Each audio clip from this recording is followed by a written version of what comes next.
கும்பகோணம் பாணாதுறை தெற்கு வீதியில் அமைந்துள்ள அருள்மிகு காத்தாயம்மன், காளியம்மன், மாரியம்மன் திருக்கோயிலின் ஆனி மாத உற்சவம் இன்று பக்தி பரவசத்துடன் தொடங்கியது.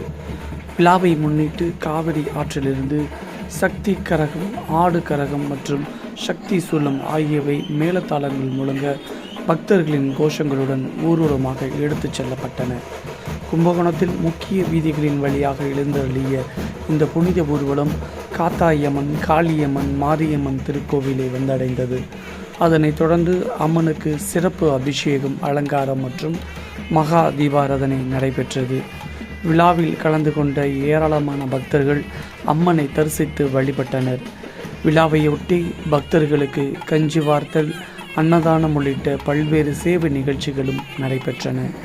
இந்த ஆனி மாத உற்சவத்தில் பாணாதுறை வடக்கு வீதி, தெற்கு வீதி, மேல வீதி உள்ளிட்ட பகுதிகளைச் சேர்ந்த பொதுமக்கள் மற்றும் பக்தர்கள் திரளாது கலந்து கொண்டு ஆன்மீக உணர்வுடன் அம்மனை வழிபட்டு தரிசனம் செய்தனர்.